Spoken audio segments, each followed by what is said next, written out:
All right, let's get to business then, shall we, for today? And this week we want to give our attention to Benedict Spinoza, a Spanish Jewish thinker who from childhood lived in the Netherlands with his family because of the anti-Semitic environment in Spain. But he was never really accepted within the Jewish community because of his philosophical position.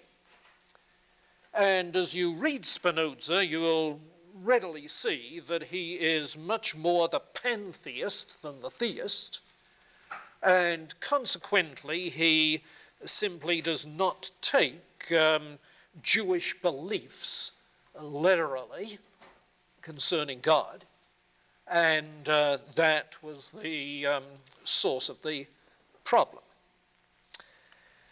But I want to focus first of all on the historical importance of Spinoza,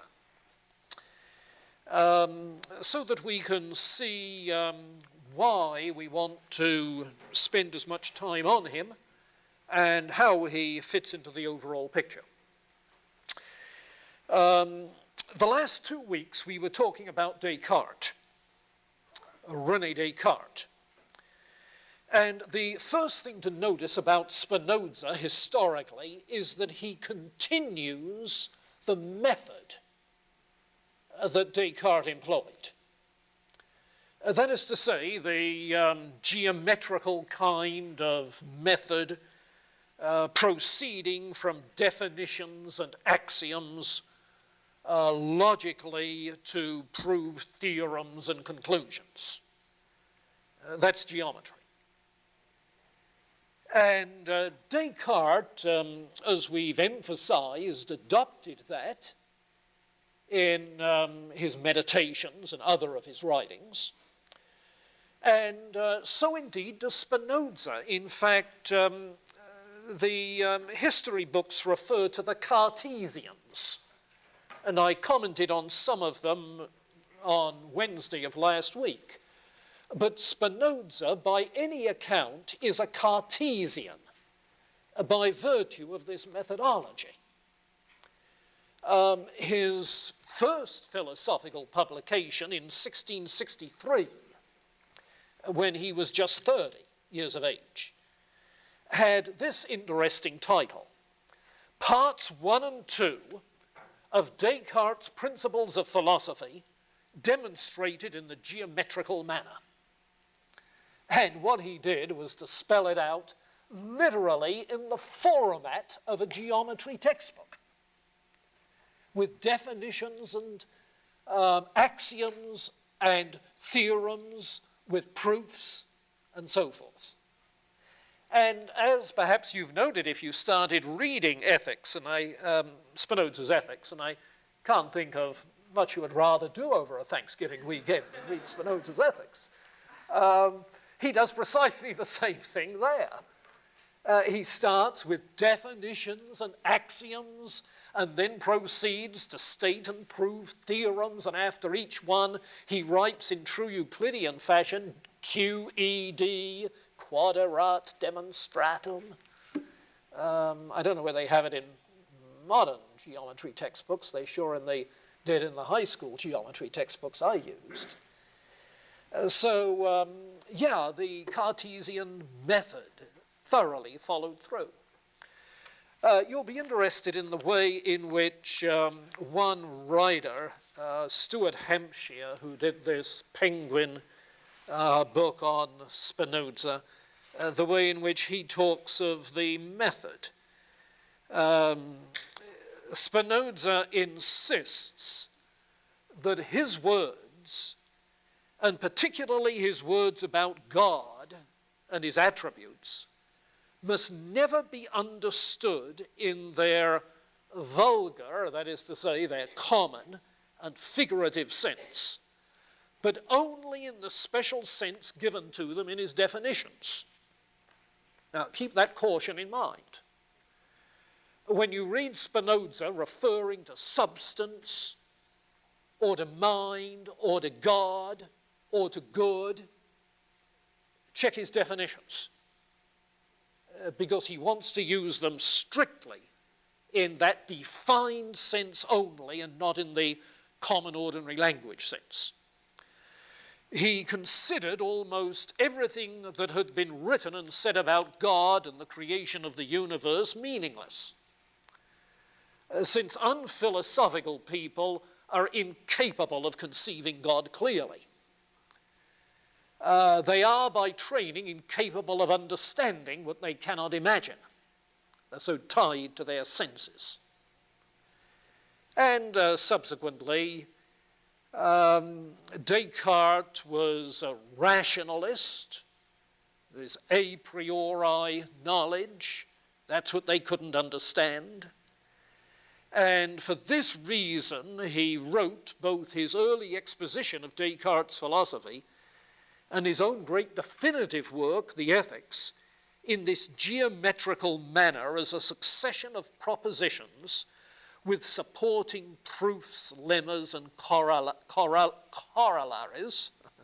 He thus eliminated from the presentation of his philosophy any concealed means of persuasion and of engaging the imagination of the reader, which are part of ordinary prose writing.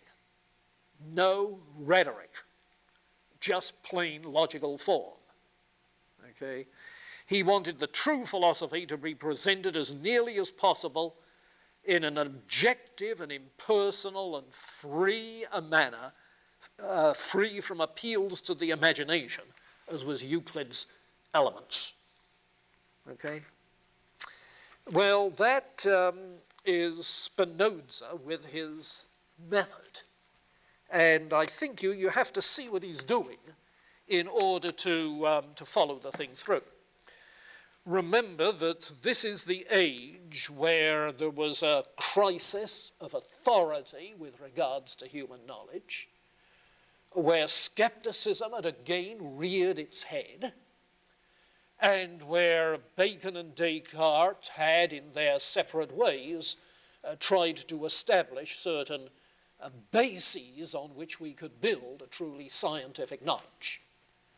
And Spinoza is, in that manner, following Descartes in wanting knowledge to be built on axiomatic truth, as in the case of mathematics, which, by the way, is the one science carried over from the Middle Ages, which I think was not as subject to the skeptical doubt as the others. So that's the first note of historical importance.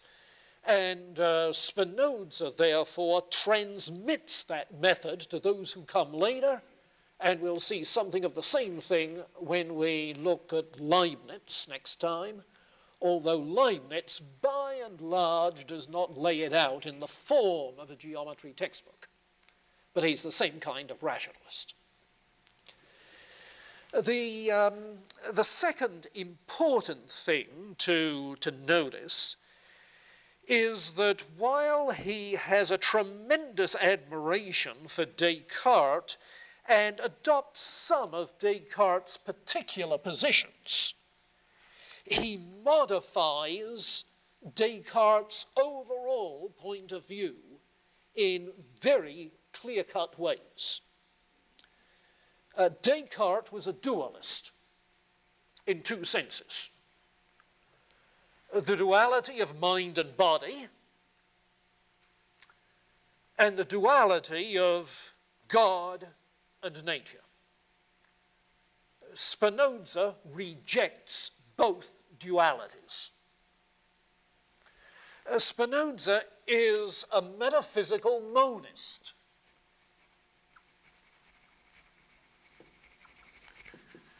And we haven't met metaphysical monists for a long time because of the Judeo-Christian influence. We did meet Plotinus and, of course, Parmenides. And if we insert within metaphysical monism the kind of double aspect monism which we found in the Stoics, double aspect monism that we found in the Stoics, okay, where there are two sides, two aspects to all things. There is the rational, intelligible order, and there is the changing material ingredient, the fiery vapor, the intelligible order, logos. So you have logos and matter in the Stoics. And we'll find you have essentially the same in Spinoza. God and nature are two words referring to one and the same thing. God stressing the intelligibility side, the logos side. Nature stressing the matter in motion side. So you have that Stoic-like framework emerging. So instead of a theistic metaphysic, such as Descartes had, what Spinoza gives us is a pantheistic metaphysic. And because God is everything and everything is God, it follows that intelligible order and matter in motion are really two sides of one and the same thing.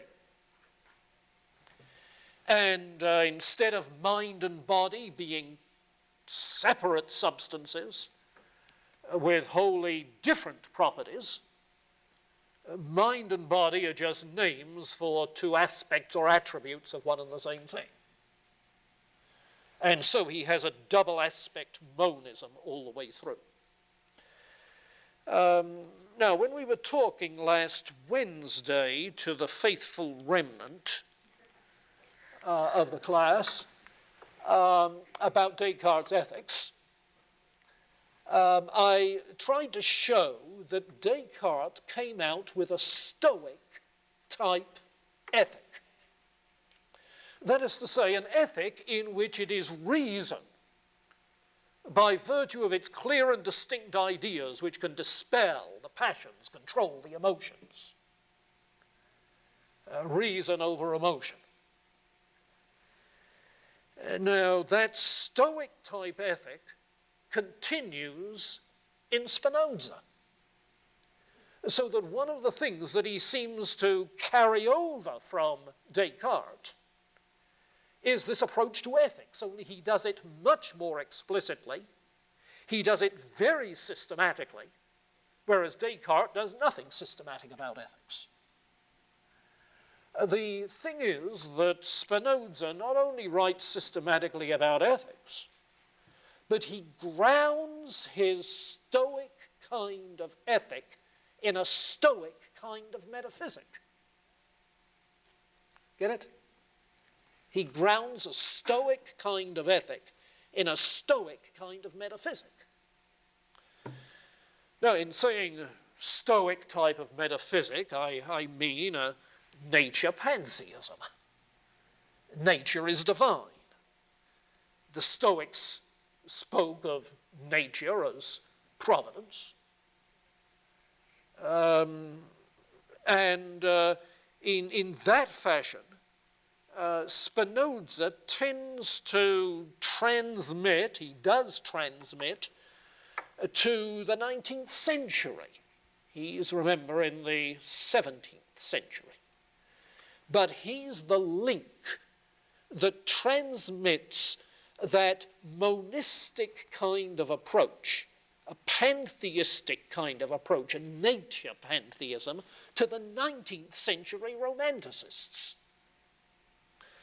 And when we get to the 19th century, we'll see how some of them, like Hegel and Schleiermacher, speak very favorably of Spinoza and what he had done. And if you're acquainted with 19th century Romanticist literature, You may be aware of the way in which people like Coleridge and Goethe, Matthew Arnold, are very favorably inclined towards Spinoza.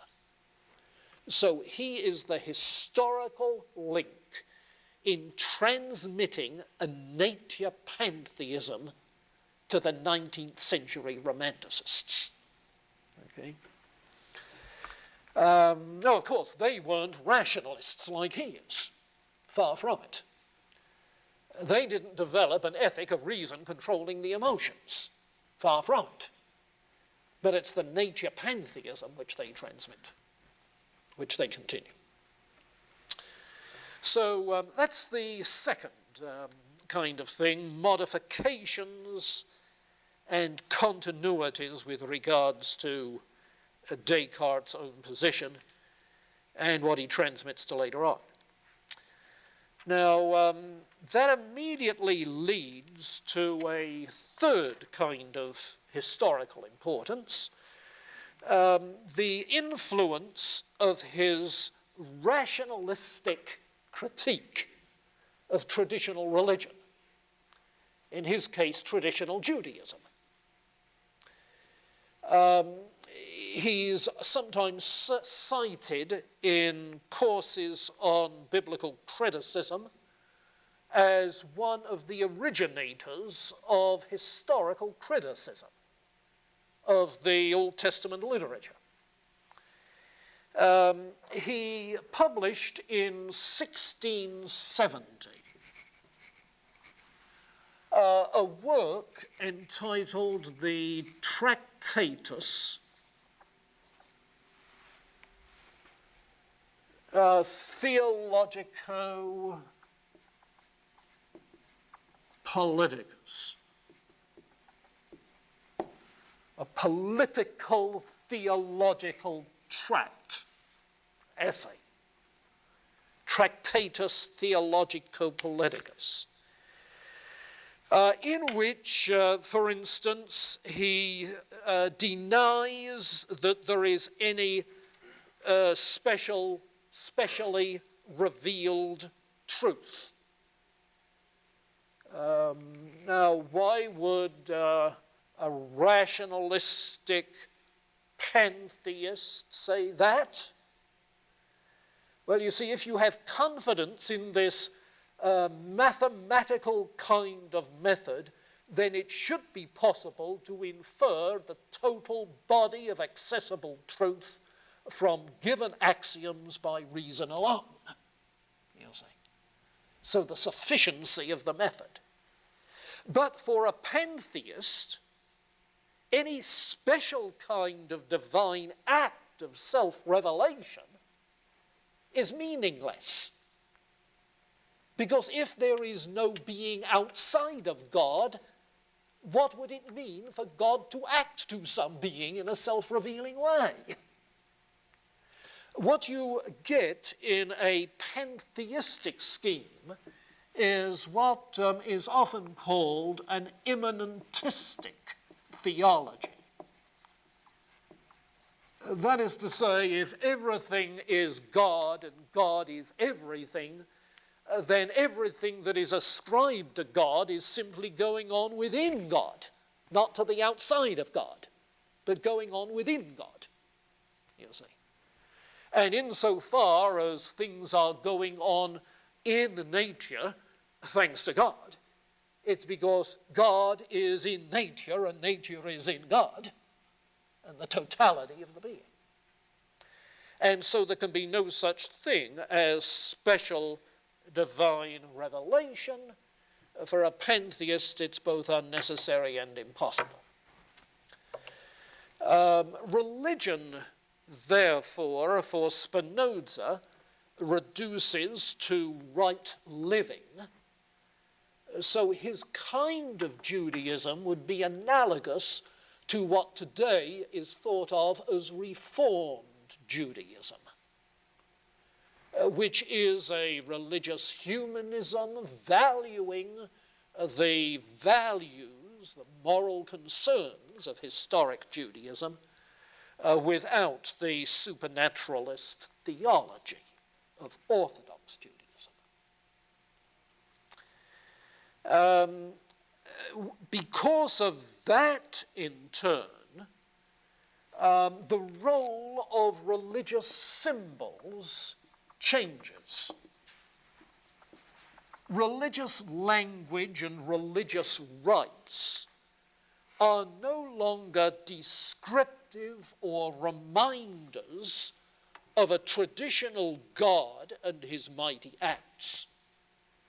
They are simply symbols that tend to bind the community together. They have communitarian values. They bind the community together and provide imaginative language, the language of story, the language of heritage, which unites the community around certain moral ideals. And that is a theme which is getting a lot of emphasis in our own day. Narrative theology, for instance, has some connections with this. If you're interested in pursuing this kind of influence in 19th century theology, we'll say more about it second semester, but there is a very worthwhile book by C.C.J. Webb, a book entitled A Study of Religious Thought in England from 1850. A study of religious thought in England from 1850. And all I'll say about that at this stage is that that will give you some contact with the kinds of religious thought which are influenced by Spinoza's rationalist critique of traditional religion. Okay? Well, those three things about historical importance. Any comments, questions, reruns, places where you blinked and want to be filled in? Yeah, Bob. I was wondering, you're saying that Spinoza is a strict Kantian in every sense of the word? Yeah, I think that's so. Does that raise some problem? Okay, it didn't seem like you were completely saying that he was a definite. Oh, okay, maybe I was being too gracious. Maybe I said he tended towards rather than he outright is. Okay, well, he outright is, quite explicitly. Yeah. I think that'll become very plain as we go ahead. Janelle? Well, again, I'm inclined to say wait and see for a few moments until we get down there. Now, the few moments may be Friday, so don't hold your breath too long. Okay. David?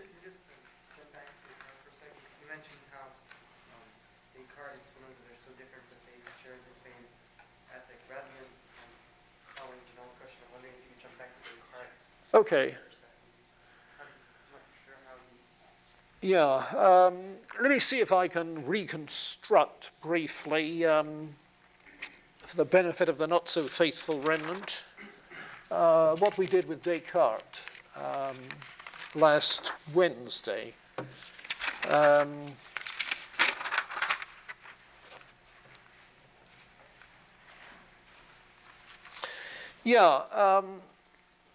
The way I summed it up was this. We were talking about Descartes' theory of the passions. Now, I don't want to go back into that now, but check what Stumpf has to say about Descartes on the emotions and passions. His theory of the passions is such that they mislead us by virtue of lack of clarity which accompanies emotion. Consequently, when the mind achieves clarity and distinctness of thought, clear and distinct ideas, you see, that confusion that goes with emotion is dispelled and the power of the passion is broken. Okay? So it's clarity of mind.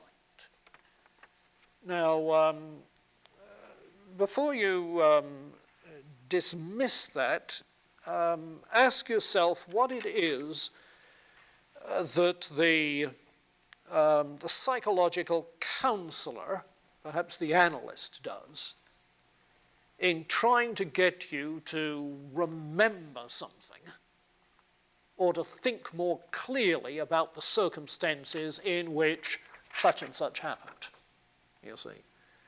Trying to dispel the emotion by means of clarity of thought. So that's the sort of thing which he sees. Now, at the same time, pull into that his discussion of will and intellect, Descartes' discussion of will and intellect. Because what he says in that regards about error, he says with regards to a will that jumps the gun ahead of the intellect, but a will which needs to be restrained to making judgments about what it knows. Now, error is a cognitive kind of evil. So how then are we going to restrain ourselves from evil, but by restraining the will, for Descartes, restraining the will within the limits of what we know with clarity and distinctness to be good? And so you have the same sort of thing. Similarly, with regards to mind and body, inasmuch as the mind is a separate substance from body, and passions are physically caused, the fact that the mind is separate means that it need not be subject to deterministic kinds of causation from bodily passions.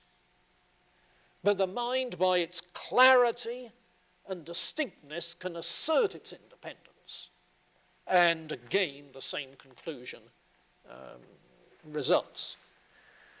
And then the fourth thing I noted was that in his discourse on method, as he is about to launch into this attempt to overcome skepticism, he lays down what he calls a provisional morality that he will follow while he's living in such uncertainty.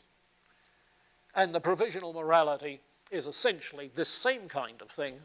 He will restrain judgment, he will restrain action until such time as he knows, and so on and so forth. So it's this picture of reason controlling emotion, reason controlling, guiding the will, all the way through. Because the only thing that confused me was you said that while the passions may be sort of stimulated by the body, they're also in the mind? No, there is a consciousness of them in the mind. Because in the mind-body interaction, just as the decisions of the will, which occur in the mind, produce bodily changes, bodily actions, so the passions, which are stirrings of the movements of the animal spirits, okay, in the body, have their conscious byproducts in the mind. And those conscious byproducts are ideas, yes, but confused ideas, adventitious ideas. And they must not dominate the body. They must not dominate the mind and cause trouble. Okay? So in that sense, it's a rationalistic kind of ethic. Yeah. We're ruled by reason. We should be, not by emotion. Spinoza likewise. The big difference in Spinoza, we'll see, is that Spinoza cannot assert the freedom of the will. He's a determinist, and that makes quite a difference.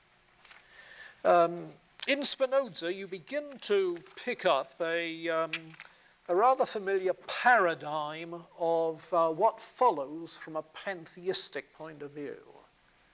You know, we met this in Plotinus, the Neoplatonist.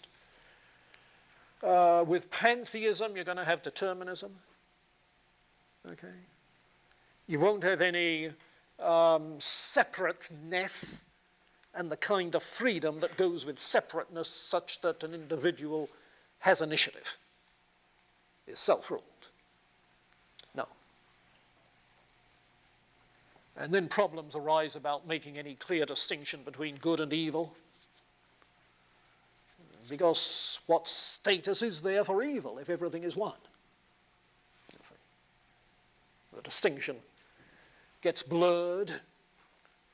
The way in which Plotinus tried to handle it was with his theory of emanations, thence degrees of, so forth. Okay. Incidentally, pantheism is not just a matter nowadays of Eastern religion, inasmuch as Eastern influences have reasserted themselves in the West. Well, at least in the western part of this country. New Age movements are essentially pantheistic, you see. The writings of New Age are not systematic, not spelled out carefully, but there's enough there, I think, to help us see that it's a kind of pantheism. A more romanticized kind of pantheism, closer to the 19th century than it is to Spinoza. But the same sorts of paradigms occur. Okay, let's move then from his historical importance to what I've called general features. In fact, those general features are already beginning to show. And the first general feature, of course, is this view that God and nature are one and the same. God and nature are one and the same. Now, you'll find he gets into that by virtue of his concept of substance. Now, he doesn't start with a methodological doubt, no. He starts with definitions. He starts with a definition of substance, among other things. And the way he defines substance leads him to the conclusion that God and nature are one and the same thing. Okay?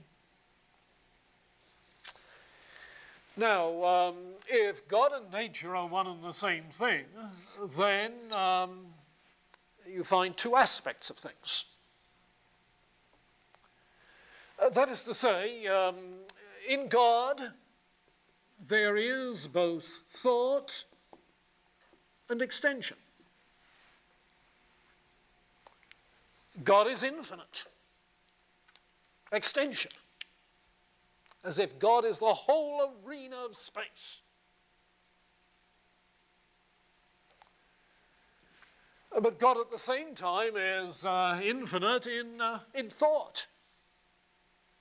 And you get echoes here of the Platonic tradition, or perhaps of the Stoic logos concept. You see, thought and extension. These are two attributes of God. One God and two known attributes. There may be other attributes we don't know,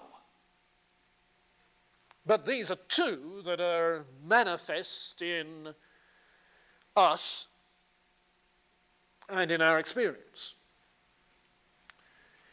In fact, these two attributes are evident in both infinite mode and finite modes. The infinite mode of thought is God, the mind of God. The infinite mode of extension is nature in all its vastness. But finite modes of thought are yours and mine. And finite modes of extension are yours and mine, bodies, as we call them. But these are not substances. Mind is not a substance separate from a body. Body is not a substance separate from mind. Your and my bodies are not substances separate from God. We are simply finite modes of the being of God. You see. In that sense, you do think God's thoughts after him. How else could you? Your thoughts are part of God's self-consciousness.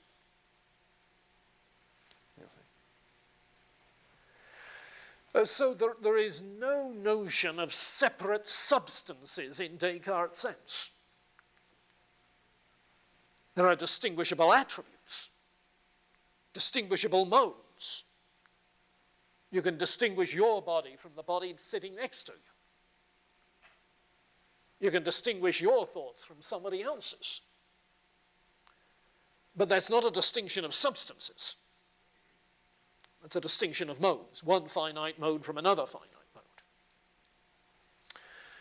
Now, you can see in this distinction between the finite and the infinite, if you like, you can see echoes of Plato's divided line. You see. The eternal and the temporal, the infinite and the finite. Now, it's only echoes, because Plato would turn over in his grave to think of nature as eternal, you see. Although his one certainly was. But nature, no. Nature in any physical sense. So the Platonic echo is there, but what he's talking about is not two different realms, forms and particulars. No. What he's talking about is finite and infinite modes of one and the same realm. You see. Finite and infinite modes of God, which is nature. Now, it's this, then, that poses the perennial problems and the perennial topics, so that in a few moments we'll be seeing how this double aspect monism of his is worked out on this whole range of dualities, you see, where none of them represent two separate things. God and nature are not separate things. Thought and extension are not separate things. Freedom and determinism are not separate things. Good and evil are not separate things. Reason and emotion are not separate. So forth. They're aspects of one and the same thing. Two sides of one phenomenon. All the way through. So what you need to get a hold of in terms of general features are the terms substance, attribute, and mode. Okay? Substance, attributes, and modes. Now that's the overall. Make sure you're clear about that. There is only one substance. But one substance has at least two attributes. And those two attributes are identifiable in the infinite mode, but also in finite modes. Yeah. You are not a being. You're a finite mode of being. Your thinking is simply the finite mode of the attribute of thinking of the one all-inclusive being. Your thinking, your present ideas, are but a finite modification, mode, of the infinite thinking of God. Just that. Substance, attribute, mode. Is that come across clearly enough? Okay, the diagram helps to catch the terminology. Okay, so that if you wanted to extend the divided line, you see, all the way down, then what you would have would be our thoughts, our bodies. Okay, these would be in the realm of particulars. Is Spinoza a realist about universals or just a conceptualist? Well, I'm inclined to say just a conceptualist. That is to say, we do really think in universal terms, in abstract terms. We do. Yeah, he's no nominalist. But if a realist means, are there universal principles which are separable in some way from particulars? No. No. So closer to a conceptualist, I think. And again, the Stoic picture is the one which guides. Okay. Now, that's the first general feature, to watch substance, attributes, modes, SAM. The second general feature has to do with his epistemology. His epistemology. I've been saying that he's a rationalist. And he distinguishes three kinds of knowledge. Three kinds of knowledge, which are, one, opinion, two, reasoning, and three, intuition. And this again sounds very much like Descartes. He makes this threefold distinction in a little work of his own called The Improvement of the Understanding. On the improvement of the understanding. I ran across a paperback copy of it on an airport bookstore not very long ago, entitled How to Improve Your Mind by Benedict Spinoza. Translated into a how to do it thing. I suspect that anybody who was beguiled by that into buying it had a shock and wondered what they'd spent money for. But the distinction was still there. We have the distinction, however, in another place in his Ethics, and if you have the anthology with you, take a look at it, will you, on page 127. Page 127. Where in a note, note 2, appended to proposition 40 of part 2 of his Ethics, okay, in that note 2 on page 127, first column, he distinguishes different kinds of knowledge, and halfway down the column there is knowledge of the first kind, italicized, opinion or imagination. And those two refer to the 1 and 2 immediately above. Opinion has to do with fragmentary awareness of particulars. And 2 has to do with the ideas that symbols, words, arouse in the imagination. Okay? So opinion or imagination is number 1. And number 2, reason or knowledge of the second kind, because we have, as he puts it, notions common to all men, adequate ideas of the properties of things. In other words, universal truths that are commonly known. Universal truths commonly known.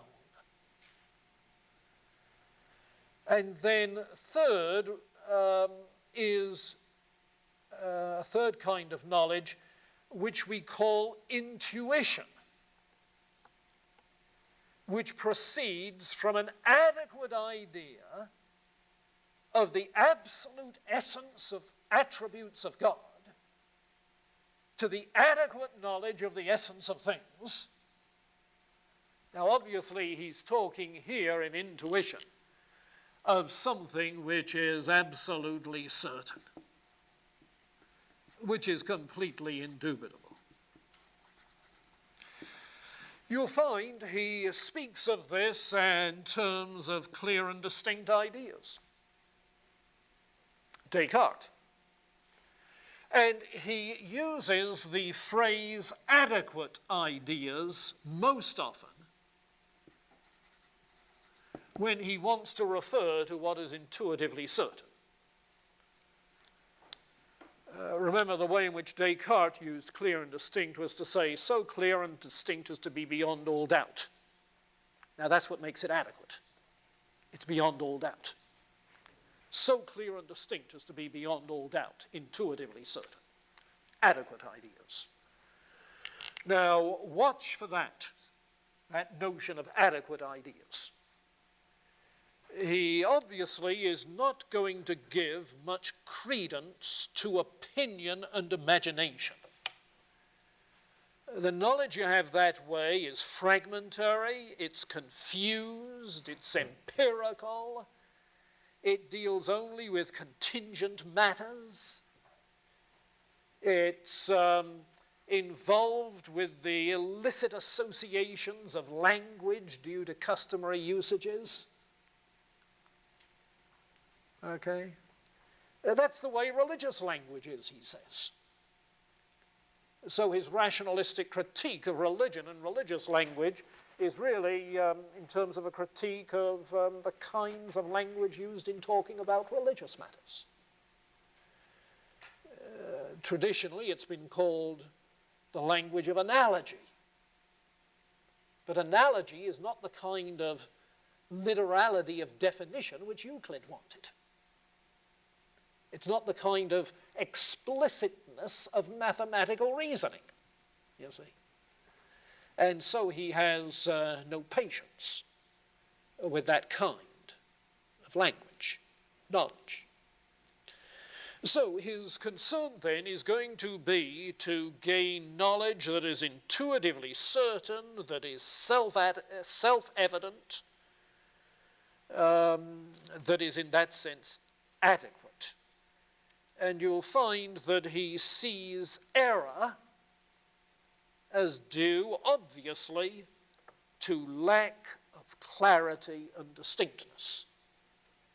When you give your assent to what lacks clarity and distinctness, that's when the problem arises. Which sounds like Descartes. Okay?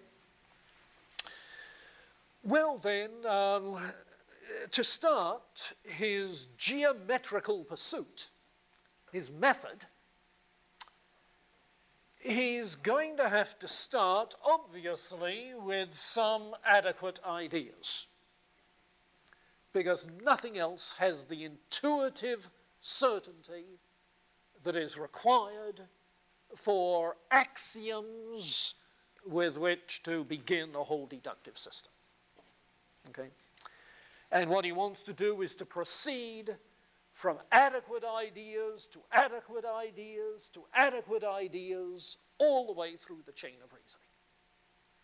He'd like to think that every proposition he lists and numbers in the ethics, hundreds of them, is logically certain. Okay? You start with what's intuitively certain and work to things that are demonstrably certain. And as in a geometrical system, you'll see he refers back in working his proofs to a definition, or to an axiom, or to a previous proposition that's been proven, or to the corollary which has been explicitly drawn, the corollary of a previous proposition that's been proven. And so the whole thing has that kind of mathematical rigor, at least in his intention. Now, I suppose it follows from that that if you don't like his conclusions, there are two things you can do. One is to question his definitions and axioms. Are the axioms axiomatic? Really?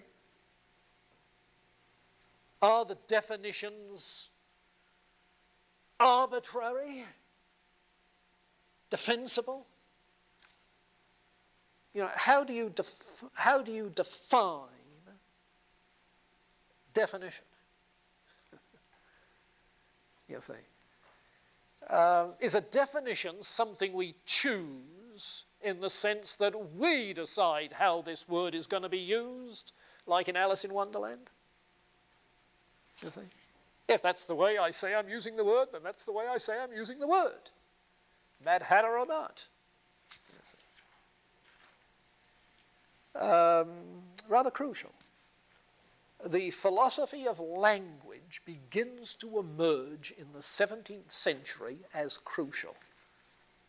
We came across it in Hobbes with his nominalism. I mentioned to you that I was working on Hobbes currently, and even since we did Hobbes 2 weeks ago, I've discovered places where Hobbes says that the problems that arise with other views is because of the way people have given meanings to words. Thinking begins with definitions. You see. Yeah, and for a nominalist, wouldn't you expect that? You see. Not with ideas, but with words is where thinking begins. So, okay. Any questions, comments before we dive right into it? Those two general features. Okay, if the first one has to do with substance, attributes, and modes, the second one has to do with the leftovers, namely opinion, reason, and intuition.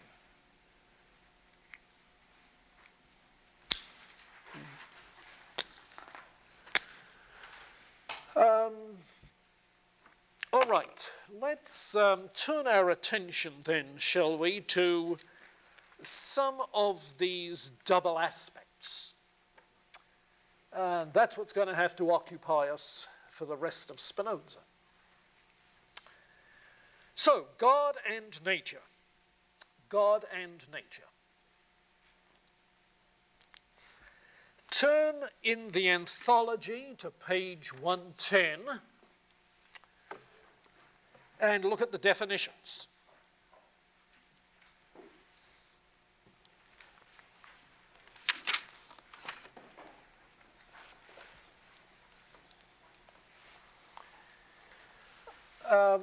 Obviously, to do Spinoza justice, we'd have to weigh all of these definitions and all the axioms and work again all of the proofs. Though Kaufmann has omitted a lot. This is a selection after all. But I just want to catch one or two of the proofs that stand out as being very significant. The first definition shouldn't surprise you.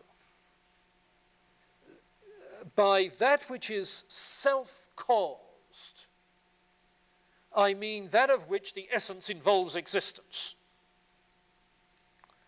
that of which the nature is only conceivable as existent. Now, that's the scholastic way of talking about God, whose essence involves existence.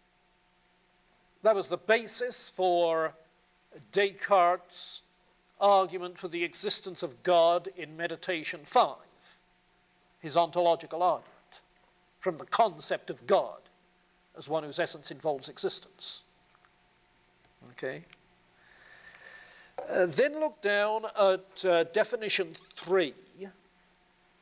By substance, I mean that which is in itself and is conceived in itself. Has an identity of its own. It is in itself. It is conceived through itself. You can think of it in isolation of it from anything else. Now that was Descartes' way of talking about substance. It's pretty well a Cartesian definition, that far. But notice how he understands that in the second clause. In other words, now he's going to put the definition in other words. By substance, I mean that of which a conception can be formed independently of any other conception. You see, he's not simply saying you can think of it isolated from other things, but you can form a conception independently of anything else. There are no implications, logical implications, dangling towards other things. There are no logical assumptions about other things involved. So he seems to have defined substance as that which in no sense is dependent on other substances, you see, or has other substances dependent on it. Now, that's why I think he's defined substance in such a way that there can only be one. You see. That definition is crucial. Now, get those two definitions, 1 and 3, together, and it seems to me that definition 6, his definition of God, follows. By God, I mean a being absolutely infinite, that is, a substance consisting in infinite attributes of which each expresses eternal and infinite essentiality. Now, God is a substance of infinite attributes.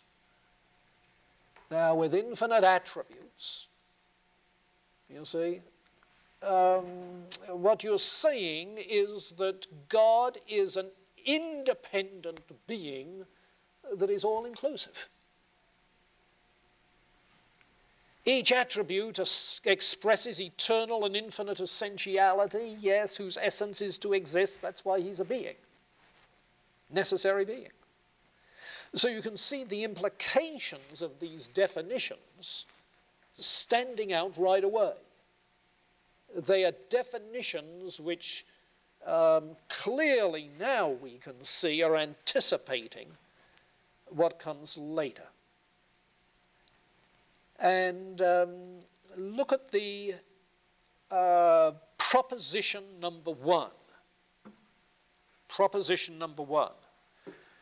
Substance is by nature, prior to its modifications, proof This is clear from your definitions of substance and mode. Proposition 2, two substances whose attributes are different have nothing in common. That's evident from definition 3, for each must exist in itself, be conceived through itself. The conception of one doesn't imply the conception of another. Proposition 3, things which have nothing in common cannot be one the cause of another. Sorry, Descartes, that was the trouble with the mind-body problem, wasn't it? Things which have nothing in common cannot be the cause one of another. You see? Then proposition 5, there cannot exist in the universe two or more substances having the same nature or attribute. Proposition 6, one substance cannot be produced by another substance.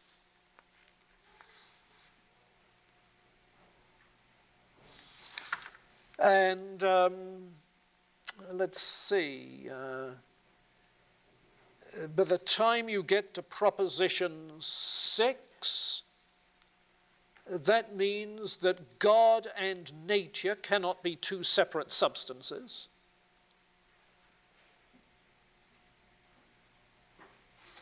Proposition 7 says substance is self-existent. Proposition 8, that every substance is a necessary being, self-existent.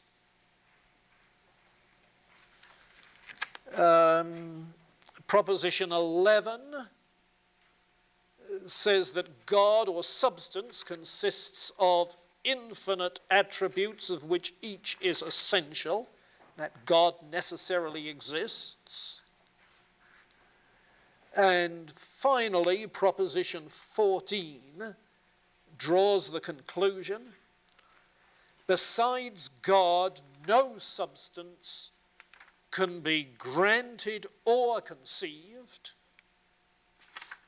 And proposition 15, to cap it, whatever is in God, and without God, nothing can be or be conceived.